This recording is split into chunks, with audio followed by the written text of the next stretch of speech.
Class 10 জীবন বিজ্ঞান, অভিব্যক্তি অভিযোজন, 4th অধ্যায়। তোমরা সবাই মন দিয়ে শোনো, লেখো, সবাই লাইক অ্যান্ড সাবস্ক্রাইবটা দিয়ে দাও। তাহলে আমি শুরু করছি।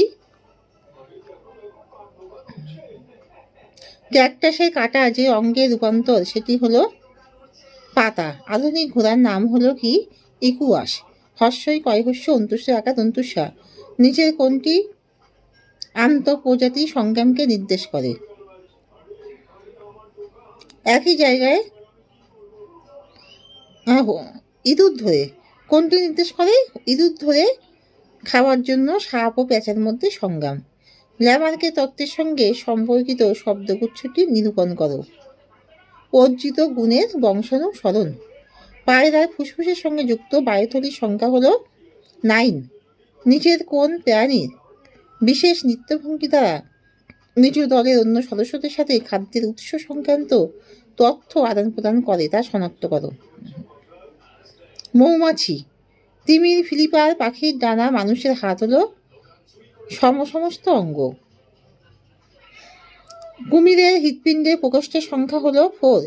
ফিলোজফিক জুলজি গ্রন্থটি লেখক হলেন কে? ল্যামার্ক। লজাবল আঁকা ময়াকা কয়রেফ। সমস্ত অঙ্গ হলো উপরের সমস্ত অঙ্গ হলো তিমির, প্যাডেল, পাখির ডানা, মানুষের হাত। তিমির, প্যাডেল, পাখির ডানা, মানুষের হাত। জীবন সৃষ্টির সময় আদিম পরিবেশে কোনটি অনুপস্থিত ছিল? অক্সিজেন। শ্বাসমূল দেখা যায় সুন্দরীতে। মৌমাছির চক্রাকার নৃত্য সাহায্য করে খাদ্যের সন্ধানে। বাষ্পমোচন হ্রাসে পাতা কাটায় রূপান্তরিত হয়। ওভানশিয়া ও পয়াকা দন্তান্ন তালবসে হস্যি অন্তুষ্টি আঁকা। ও পয়াকা দন্তান্ন তালবসে হস্যি অন্তুষ্টি আঁকা।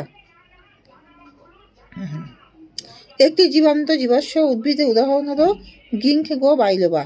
আলো স্ফীত কন্দ ফণিমনুষে পর্ণকাণ্ড কি জাতীয় অঙ্গ? সমস্ত অঙ্গ। মৌমাছিদের ভাষা 1967 খ্রিস্টাব্দে কোন বিজ্ঞানী আবিষ্কার করেন? Karl von Frisch. জীবাশ্ম বিষয়ক বিদ্যাকে কি বলে? প্রত্নজীববিদ্যা বা প্যালিওন্টোলজি। বয় আঁকা পয়জাফল আঁকা লয়হস্যি ও মধ্যাহ্নয়টায় লোয়া বলকে জয়হস্যি। মানুষ একটি নিষ্ক্রিয় অঙ্গের নাম কি? অ্যাপেন্ডিক্স। অজাফল আঁকা পয়াকা দন্তান্ন ডয়হস্যি কয়দন্তস্বয়।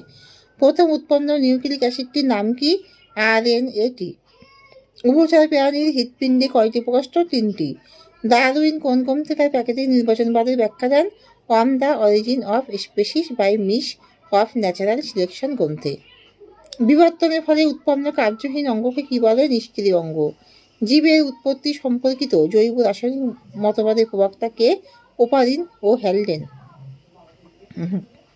বায়োজেনি কি? আদিম কোষের উৎপত্তি ও জীবনের বিবর্তনের ঘটনা। প্রাকৃতিক নির্বাচনবাদের প্রবক্তা কে? Charles Darwin. কুমিরের হৃৎপিণ্ডের প্রকোষ্ঠের সংখ্যা কত? 4 প্রকোষ্ঠ। কোষের অগ্রদূত কাকে বলা হয়? কুয়াশার ভেটকে। কয়কা অন্তুষে আঁকা দন্তুশাখা রোয়া ভয়কা টোয়া কয়কা। মৌমাছি বার্তা আদান প্রদানে কোন নৃত্য সাহায্য করে? কোন নৃত্য? চক্রাকার নৃত্য, ওয়াক টেল নৃত্য। ব্যবহার ও অপব্যবহার কার মতবাদ? ল্যামার্কে। মৌমাছিদের বার্তা আদান প্রদান কৌশল সংক্ষেপে লেখো। মৌমাছিদের সামাজিক জীব বলে। এদের মধ্যে বার্তা আদান প্রদানের উন্নত প্রক্রিয়া দেখা যায়। যেসব শ্রমিক মৌমাছি খাবার সন্ধান করে তাদের স্কাউট বলে। খাবারের সন্ধান পেলেই শ্রমিক মৌমাছি 2 প্রকার নৃত্য করে। চক্রাকার নৃত্য, যাদের খাদ্যের উৎস 100 মিটারের মধ্যে। ওয়াল নৃত্য, যখন খাদ্যের উৎস 100 মিটারের বেশি তখন এই প্রকার নৃত্য করে। এটি দেখতে ইংরেজি 4-এর মতো, ইংরেজি 8-এর মতো। উটের জলক্ষয় কমানোর 2টি অভিযোজনগত বৈশিষ্ট্য উল্লেখ করো। উটের জলক্ষয় কমানোর অভিযোজনগত বৈশিষ্ট্য এদের চামড়া রোমযুক্ত এবং পুরু আবরণী দ্বারা আবৃত থাকে, ফলে বাষ্পীভবন কম হয় ও এরা রেচন পদার্থকে শুষ্ক ইউরিক হিসেবে দেহ থেকে ত্যাগ করে। দেহে জলের পরিমাণ কমে গেলে এরা ঘনমূত্র ত্যাগ করে এবং দেহে জল সংরক্ষণ করে। উটের আরবিসি এর অভিযোজনগত বৈশিষ্ট্য লেখো। উটের আরবিসি এর অভিযোজনগত বৈশিষ্ট্য লেখো। উটের আরবিসি মানে লোহিত রক্তকণিকা, ডিম্বাকার এবং নিউক্লিয়াস যুক্ত হয়। উটের ডিহাইড্রেশনের সময় অভিশোভনীয় চাপের তারতম্য বা বেশি পরিমাণে জল গ্রহণ করলেও অভিশোভনীয় চাপের কম বা বেশিতে আরবিসি ফেটে যাওয়ার সম্ভাবনা থাকে না, কারণ আরবিসির পর্দার প্রসারণ ক্ষমতা অনেক বেশি।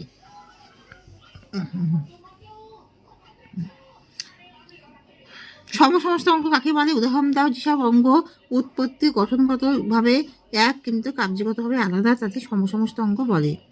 যেমন পাখির ডানা, মানুষের হাত। জীব বিবর্তন বা জৈব অভিব্যক্তি কাকে বলে? যে মন্ত্র অথচ গতিশীল প্রক্রিয়ার মাধ্যমে পূর্বপুরুষ অর্থাৎ উদ্বংশীয় সরল জীব থেকে নতুন ধরনের অপেক্ষাকৃত জটিল জীবের উদ্ভব হয় তাকে জীব বিবর্তন বা জৈব অভিব্যক্তি বলে। দুইটি জীবাশ্ম জীবাশ্ম উদ্ভিদের উদাহরণ দাও। জীবাশ্ম জীবাশ্ম cycas, ginkgo, biloba. Cycas, ginkgo, biloba. Biogenetic সূত্র কাকে বলে? যে সকল বায়োজেনেটিক সূত্রের হেকেল হচ্ছে বায়োজেনেটিক সূত্রের প্রবক্তা। তার মতানুসারে প্রতিটি জীব ভ্রূণ অবস্থায় খুব অল্প সময়ের জন্য হলেও পূর্বপুরুষের আকৃতি গঠনকে পুনরাবৃত্তি করে। একে অন্টোজেনি, রিপিস, ফাইলোজেনি বা বায়োজেনেটিক সূত্র বলে। জীবাশ্ম কাকে বলে? জীবের সম্পূর্ণ দেহ বা দেহের যে কোনো অংশ লক্ষ লক্ষ বছর ধরে পাললিক শিলাস্তরে চাপা পড়ে থাকার ফলে জীবের সামগ্রিক বা দেহাংশের ছাপ সংরক্ষিত হয় তাকে জীবাশ্ম বলে। অবসারী অভিব্যক্তি কাকে বলে? উৎপত্তি গঠনগতভাবে একই রকমের অঙ্গযুক্ত জীব দেহের বিভিন্ন পরিবেশে অভিযোজনের জন্য যে বিবর্তন দেখা যায় তাকে অপসারী অভিব্যক্তি বলে। যেমন উদাহরণ হলো ঘোড়ার অগ্রপথ, মানুষের হাত, তিমির ফিলিপার ইত্যাদি। অঙ্গের উৎপত্তি গঠন একই কিন্তু কার্য আলাদা। ভেনাস হৃৎপিণ্ড কাকে বলে? উদাহরণ দাও। মাছের হৃৎপিণ্ডে সর্বদা কার্বন ডাইঅক্সাইড সমৃদ্ধ রক্ত প্রবাহিত হয়, তাই মাছের হৃৎপিণ্ডকে ভেনাস হৃৎপিণ্ড বলে। জীবাশ্ম কাকে বলে? যে সকল জীব বহু বছর ধরে কোনো রকম পরিবর্তন ছাড়াই পৃথিবীতে বেঁচে আছে অথচ তাদের সমসাময়িক ও সমগোত্রীয় জীব অনেক আগেই পৃথিবী থেকে বিলুপ্ত হয়ে গেছে তাদের জীবাশ্ম বা লিভিং ফসিল বলে। উদাহরণ পেরিপেটাস নামক সন্ধিপদ প্রাণী, শিলাকান্ত নামক মাছ, হংসচঞ্চু নামক স্তন্যপায়ী প্রাণী ইত্যাদি। ল্যামার্কের অভিব্যক্তি সংক্রান্ত তত্ত্বের প্রতিপাদ্যের প্রধান দুটি বিষয় বর্ণনা করো। অঙ্গের ব্যবহার ও অব্যবহারের সূত্র। পরিবেশের সঙ্গে অভিযোজিত হওয়ার সময় কোনো কোনো অঙ্গ খুব বেশি ব্যবহার হওয়ার ফলে সরল ও সুগঠিত হয়, অন্যদিকে কোনো অঙ্গ কম ব্যবহার হওয়ায় ধীরে ধীরে দুর্বল হয় ও অবলুপ্ত হয়ে যায়। এটি অঙ্গের ব্যবহার ও অব্যবহারের সূত্র। এটা হচ্ছে 1 নম্বর। 2 নম্বর অর্জিত বৈশিষ্ট্যের উত্তরাধিকার সূত্র। ল্যামার্কের মতে পরিবেশে অভিযোজিত হওয়ার সময় যেসব বৈশিষ্ট্য অর্জিত হয় বা উৎপন্ন হয় তা বংশ পরম্পরায় সঞ্চারিত হয় এবং জীবের বিবর্তনে সাহায্য করে। এটি অর্জিত বৈশিষ্ট্যের উত্তরাধিকার সূত্র। যে মন্ত্রী গতিশীল প্রক্রিয়ার মাধ্যমে পুরোপুরি অর্থাৎ উদ্বংশীয় সরল জীব থেকে নতুন ধরনের অপেক্ষাকৃত জটিল জীবের উদ্ভব হয় তাকে জৈব অভিব্যক্তি বলে।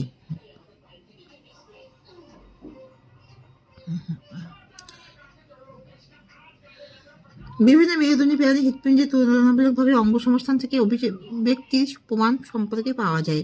মাছ, উভচর, সরীসৃপ, পক্ষী ও স্তন্যপায়ী হৃৎপিণ্ড ক্রমান্বয়ে জটিল থেকে জটিলতর হয়েছে।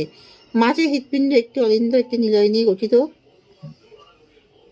অলিন্দ দুটি পর্দা দিয়ে পৃথক থাকায় দূষিত বিশুদ্ধ রক্ত পৃথক থাকে, কিন্তু নিলয় একটি প্রকোষ্ঠ থাকায় 2 প্রকার রক্ত মিশে যায়। সরীসৃপের 2টি অলিন্দ এবং 2টি নিলয় অর্ধ বিভক্ত, তাই 2 প্রকার রক্ত পৃথক করার প্রবণতা লক্ষ্য করা যায়। বিবর্তনের সপক্ষে ঘোড়ার জীবাশ্মের গুরুত্ব আলোচনা করো। ঘোড়ার বিবর্তন। আধুনিক যুগের ঘোড়া ইকুয়াস ইউসিন যুগের ইউহিপ্পাস নামক শিয়ালের মতো জীব থেকে সৃষ্টি হয়েছে। ইউহিপ্পাস হস্যই ও হয়হস্যি পয় পয় আকার দন্তুস্ব। ইউসিন হস্যই ও দন্তুস্বস্যি দন্তন্য। ইউসিন যুগে সৃষ্টি হয়েছে এই প্রকার ঘোড়া। উচ্চতা 40 সেন্টিমিটার। এদের অগ্রপদে 4টা ও পশ্চাৎপদে 3টি আঙুল ছিল। এদের অগ্রপদে 4টি ও পশ্চাৎপদে 3টি আঙুল ছিল। পেশক দাঁত খাঁজবিহীন। ইউহিপ্পাস থেকে মেসো হিপ্পাসের আবির্ভাব হয়। মেসো হিপ্পাস ময়াকা দন্তুসা উকার হয়সী পয় পয়াকা দন্তুসা। অলিগোসিন যুগে আবির্ভাব হয়। উচ্চতা 60 সেন্টিমিটার, দেখতে ভেড়ার মতো। অগ্র ও পশ্চাৎপদে 3টি আঙুল এবং মাঝের আঙুল মজবুত ও লম্বা। এরা তৃণভূমিতে বাস করত। মেরিচিপ্পাস মায়োসিন যুগে আবির্ভাব হয়। এদের অগ্র পশ্চাৎপদে আঙুলের সংখ্যা 3টি, কিন্তু মাঝেরটি মাটি স্পর্শ করত। এদের উচ্চতা 100 সেন্টিমিটার। পিলিওহিপ্পাস পেলাউসিন পয়লা আকার অন্তুষা উকার দন্তুসাহসী দন্তান্ন পিলাউসিন যুগে আবির্ভাব ঘটে। মাঝের আঙুল লম্বা মজবুত এবং খুঁতযুক্ত, দেখতে অনেকটা আধুনিক ঘোড়ার মতো। ইকুয়াস হর্ষই কয়হস্য অন্তুষা একাদন্তুষা মানে আধুনিক ঘোড়া। প্লিস্টোসিন পয়লায় হস্য দন্ত ছয়টা ওকার দন্তশাসী দন্তান্ন। প্লিস্টোসিন যুগে আবির্ভাব হয়। উচ্চতা 1.5 থেকে 1.6 মিটার। মাঝের আঙুল মজবুত আর খুঁতযুক্ত, পেশক ও পুরুপেশক কেরাউনযুক্ত। জীবের রাসায়নিক উৎপত্তির সংক্ষিপ্ত রূপরেখা মিলার ও উদের পরীক্ষার সাহায্যে বর্ণনা করো।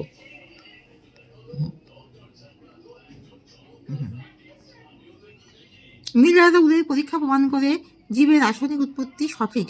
এটাই মিলিয়ে উদের পরীক্ষা প্রমাণ করে যে জীবের রাসায়নিক উৎপত্তি সঠিক। তার জন্য তারা একটি বড় গোলাকার কাচের ফ্লাস্কে CH, NH ও H মানে হাইড্রোজেন গ্যাস, নাইট্রোজেন ডাইঅক্সাইড আর ক্লোরাইড এগুলো সব অর্থাৎ CH, NH ও H গ্যাস 2:2:1 অনুপাতে নিয়ে জলীয় বাষ্পে রেখে অন্য একটি গোলতল কাচের ফ্লাস্ক থেকে ফোটানো জলীয় বাষ্প নলের সাহায্যে ওই বড় ফ্লাস্কে পাঠান। তারপর বড় ফ্লাস্কে টাংস্টেন ইলেকট্রোডের সাহায্যে 60,000 ভোল্টের বিদ্যুৎ পাঠান। এবার ঘনীভবন যন্ত্রে উৎপন্ন হওয়া জৈব যৌগ ইউ আকৃতির নলে জলীয় মাধ্যমে জমা হয়। প্রায় 1 সপ্তাহ ধরে এই ঘটনা ঘটার পর তারা উৎপন্ন জৈব যৌগগুলি শনাক্ত করে। তারা পেলেন গ্লাইসিন, অ্যালানিন ইত্যাদি অ্যামাইনো অ্যাসিড, এমনকি তারা অ্যাডেনিনও পেয়েছিলেন। এই পরীক্ষা থেকে রাসায়নিক সংশ্লেষবাদ জীব উৎপত্তির ক্ষেত্রে বড় প্রমাণ হিসেবে পরিগণিত হয়, এটা সত্যি হিসেবে পরিগণিত হয়। নয়া ডারউইনবাদ বলতে কি বোঝো? ডারউইনবাদের ত্রুটিগুলি উল্লেখ করো। ভাইসম্যান, হুগো দা ভিরিস, গোল্ডস্মিথ, হ্যালডেন প্রমুখ বিজ্ঞানী ডারউইনের তত্ত্বকে নতুন করে আণবিক জীববিদ্যা, জেনেটিক্স, বাস্তুবিদ্যা প্রভৃতির আলোকে বর্ণনা করেছেন, যা নয়া ডারউইনবাদ বা আধুনিক সংশ্লেষণবাদ নামে পরিচিত। ডারউইনবাদের ত্রুটি: ডারউইন দেহকোষ ও জননকোষের প্রকরণকে পৃথক করতে পারেননি। ডারউইন এক প্রকারে বর্ণনা করলেও প্রকরণের উৎপত্তির কারণ বর্ণনা করেননি। ডারউইন যোগ্যতামের উদ্ধারণ বর্ণনা করলেও এর কারণ বর্ণনা করতে পারেননি। জলজ অভিযোজনে রুই মাছের পটকার এবং খেচর প্রাণী হিসেবে পায়রার বায়ুথলির গুরুত্ব আলোচনা করো। রুই মাছের পটকার ভূমিকা: রুই মাছের জলজ অভিযোজনে পটকা অন্যতম গুরুত্বপূর্ণ ভূমিকা পালন করে। রুই মাছের পটকা দেহ গহ্বরে অবস্থান করে। পটকা 2 প্রকোষ্ঠ বিশিষ্ট। অগ্র প্রকোষ্ঠে রেটগ্রন্থি থাকে যা গ্যাস সৃষ্টি করে এবং পশ্চাৎ প্রকোষ্ঠে রেটিনা মিরাবিলিয়া গ্রন্থি থেকে যা রেটিনা এবং পশ্চাৎ প্রকোষ্ঠে রেটিনা মিরাবিলিয়া গ্রন্থি থাকে যা গ্যাস শোষণ করে। পটকার গ্যাস উৎপন্ন হলে দেহ হালকা হয় এবং মাছ জলে ভাসে। আবার পটকাতে গ্যাস শোষিত হলে দেহ ভারী হয় ও মাছ জলের নিচে নেমে যায়।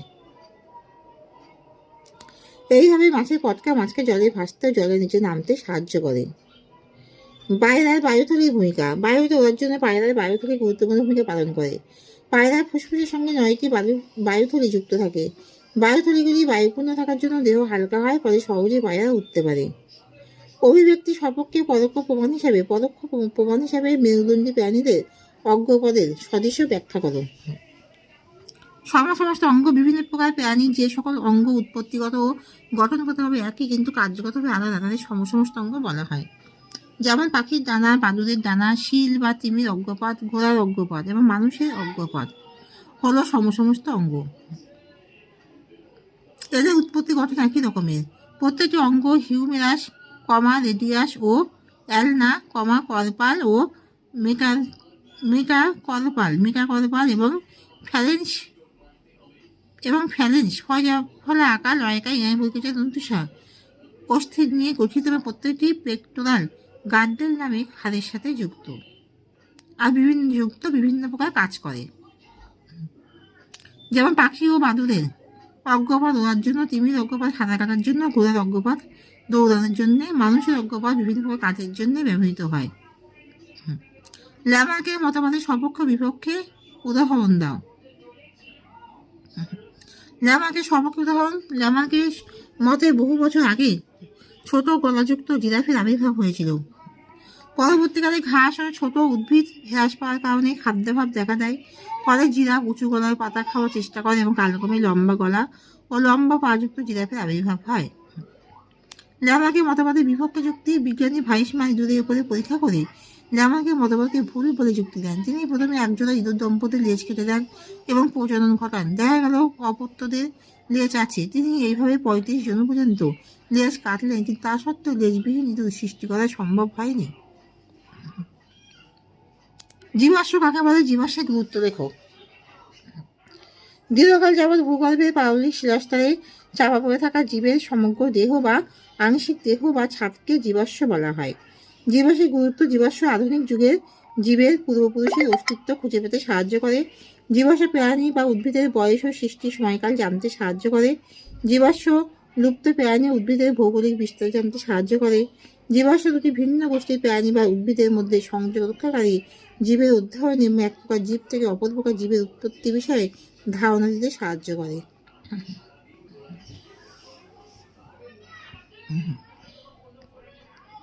অভিযোজন কাকে বলে? অভিযোজনের 3টি গুরুত্ব দেখো। পরিবর্তনশীল পরিবেশের সঙ্গে খাপ খাইয়ে চলার জন্য জীবদেহের গঠনগত, শারীরবৃত্তীয় এবং আচরণগত স্থায়ী পরিবর্তন যা বিবর্তনে সাহায্য করে তাকে অভিযোজন বলা হয়।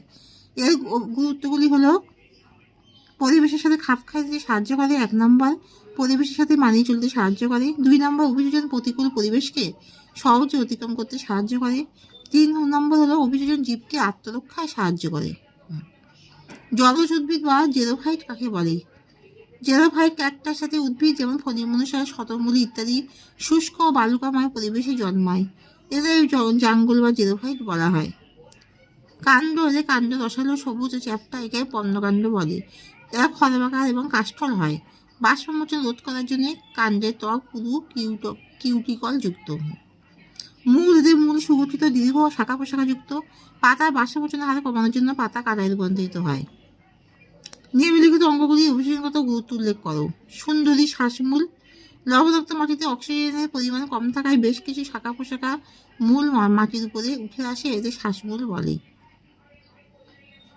এরা শ্বাসমূলে অসংখ্য ছিদ্র দিয়ে এইসব উদ্ভিদ অক্সিজেন গ্রহণ করতে পারে। ক্যাকটাসের পাতা বাষ্পমোচন রোধ করার জন্য ক্যাকটাসের পাতা কাদায় রূপান্তরিত হয়। রুই মাছের পটকা মাছকে জলের উপরে ভাসতে ও নিচে নামতে সাহায্য করে। পায়রার বায়ুথলি দীর্ঘক্ষণ রহস্যময় অতিরিক্ত অক্সিজেন সরবরাহ করে ও দেহের ভারসাম্য বজায় রাখে। উটের লোহিত রক্তকণিকা তুলনামূলকভাবে বড়, ডিম্বাকার ও নিউক্লিয়াস যুক্ত। ফলে উট অভিশমনীয় চাপের তারতম্য সহ্য করতে পারে। বেশি পরিমাণে জল গ্রহণ করলে লোহিত রক্তকণিকায় ফেটে যাওয়ার সম্ভাবনা থাকে না।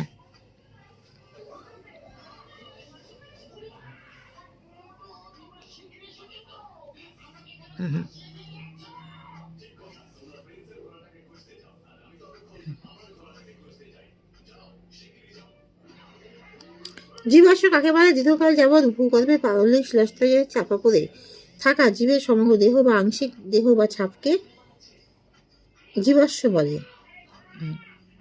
ল্যামার্কের মতবাদের বিপক্ষে কি কি উদাহরণ আছে? বিজ্ঞানী ভাইসম্যান ইঁদুরের উপরে পরীক্ষা করে ল্যামার্কের মতবাদকে ভুল বলে প্রমাণ করেন। তিনি যুক্তি দেন, তিনি প্রথমে একজোড়া ইঁদুর দম্পতির লেজ কেটে দেন এবং প্রজনন ঘটান। দেখা গেল অপত্যদের লেজ আছে। এইভাবে 35 জন পর্যন্ত লেজ কাটলেন, তা সত্ত্বেও লেজবিহীন ইঁদুর সৃষ্টি করা সম্ভব হয়নি।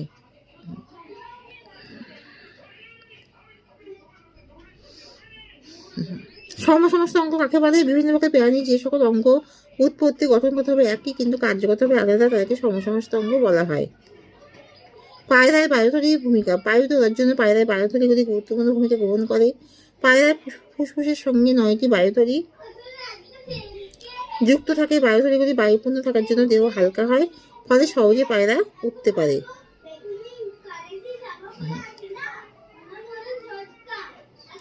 রুই মাছের পটকার ভূমিকা। রুই মাছের জলজ অভিযোজনে পটকা গুরুত্বপূর্ণ ভূমিকা গ্রহণ করে। রুই মাছের পটকা দেহ গহ্বরে অবস্থান করে। পটকার 2 প্রকোষ্ঠ বিশিষ্ট অগ্র প্রকোষ্ঠে রেড গ্রন্থি থাকে যা গ্যাস সৃষ্টি করে, আর পশ্চাৎ প্রকোষ্ঠে রেটিকা মিরাবিলিয়া গ্রন্থি থাকে যা গ্যাস শোষণ করে।